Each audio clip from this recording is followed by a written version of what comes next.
Good morning, guys.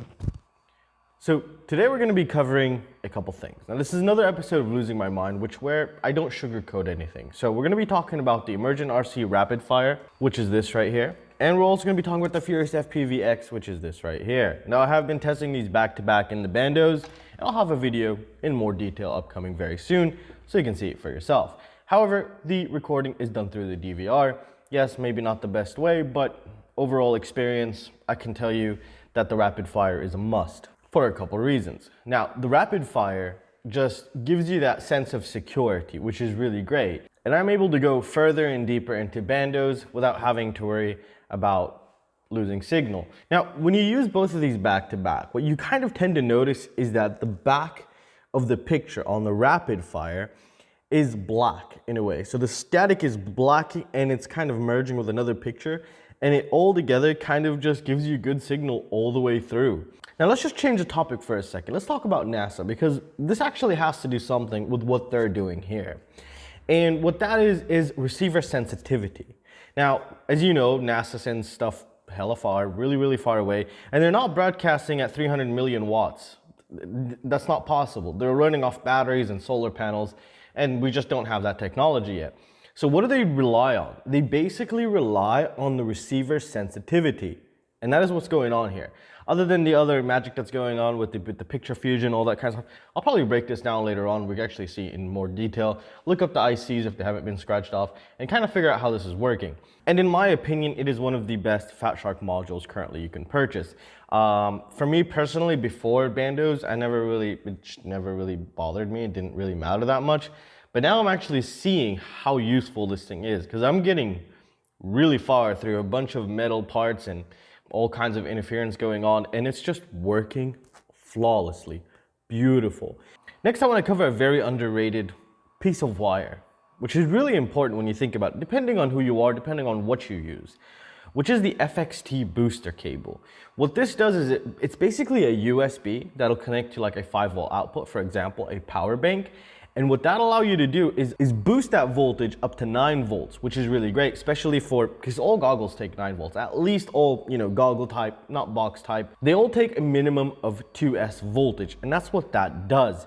Fat Sharks cannot take more than 2S voltage, which is kind of a shame, and that's why this is becoming a very great accessories to have or a must have. I just bring a 10,000 milliamp power bank, which I use to either charge my X9 Lite Pro with the charger mod, or I use it to power off my goggles once my 18650s run out. And again, that will be linked down below. Now let's talk about the Dgi Fpv Goggles, and let's really think about this. Now I've been watching everybody's videos, I've been thinking about it. The video quality looks great, you get really good video feed, latency is supposed to be under 45 milliseconds.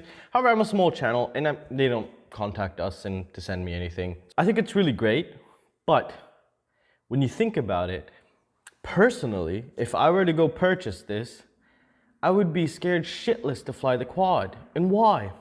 Now, the overall system is great. This is really good for our industry or our market or our hobby.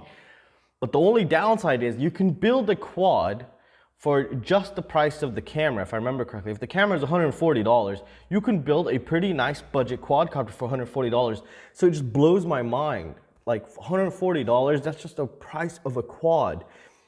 And they need to do something about the price. I know they can. Maybe right now what they're trying to do is make the money back from all those the research and development they've done, the R&D all they've done, and then maybe we could see a drop in price. However, personally, what I would have done if I was in their position, even though I wanted to hit the FPV industry, and it's really great for us, is I would actually go for a gimbal setup that will go on camera drones, large camera drones. I think that would sell really great, especially at the price they're selling at for something like that, where people use it for agriculture, search and rescue missions, all these types of things. It's really great. And then after they make the money from the R&D, come push it into the FPV market, because the FPV market, yes, a lot of people have some money, but now the prices have dropped. For example, Mamba Stack, which is an ESC and a flight controller, you get for $40 right now. That's insane. That is really insane. That was the cheapest thing you can do of that nature before this, was to get yourself the Racer Star F4S all-in-one flight controller / ESC. That was the cheapest way to get started with having a stack. But now to have a complete nice separate stack, one to handle all the power management with the ESCs, and you just have your flight controller up there, is really great. I mean, $40, that's insane. Motors, you can get motors for 8 to 10 bucks. Good motors. Emax Ecos are really, really great budget motors. Also, Racer Star is really great. Sunny Sky motors, not Sunny Sky, DYS budget motors are not so great. Not so great, not at all. At least in my opinion, or my experience. I also asked Banggood to send me some of these straps. These are UAV straps for goggles. They're actually really great. They're not the best of quality, but they have some give to them, and then they're just easily set up with this little strap here. They're really nice. It allows your head to breathe so you don't sweat as much. But they're not as good as the Fat Shark ones, but they're still really great actually. And I've decided, because the Fat Shark ones look really dirty on my HD3s. This is a really old goggle now. And I've gone ahead and just put this strap on. I'm gonna have my friend try it out. I was trying it out yesterday. Seems pretty good. And they're really cheap too. I'll have some link down below. Also, Yushin kind of listened. I sent him a proposal, and hopefully it's gonna be really great, because if we do end up working together, I have a couple of products with them that I'll work on, and I guarantee each and every one of you will love.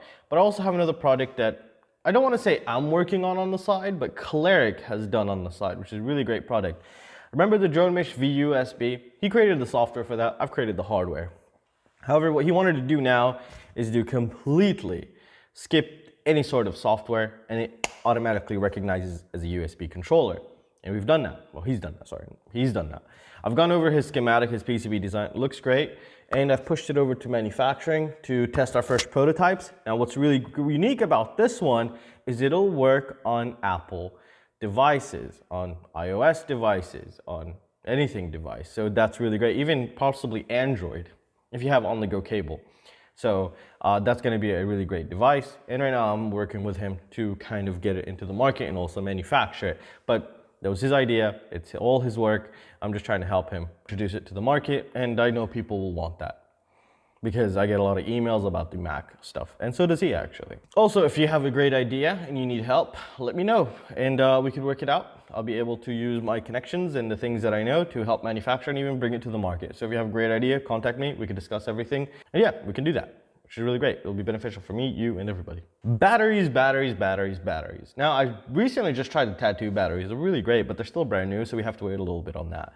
However, what I can tell you is the China Hobby line, the orange ones are really great. Really great. Not these little baby ones too, but the bigger ones, they're really, really, really great. And I'd highly recommend actually. Also the Xt60 green batteries, they're the budget ones, they have a yellow ones. But usually batteries that have very high discharge rates, like really good quality lithium, they tend to die a lot quicker.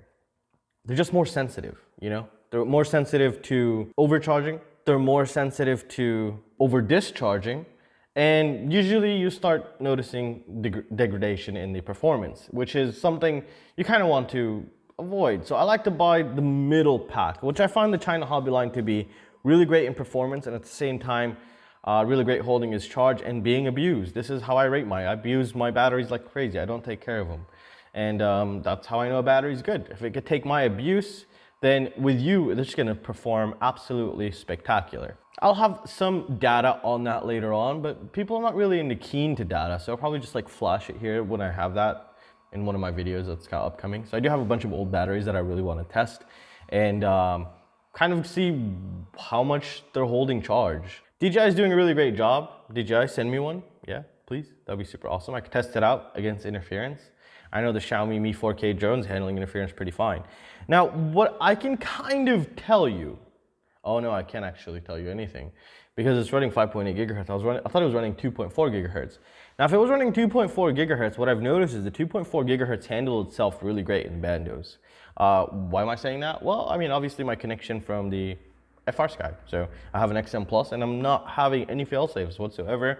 I'm losing my video feed before I ever get a fail-safe, which is something really great.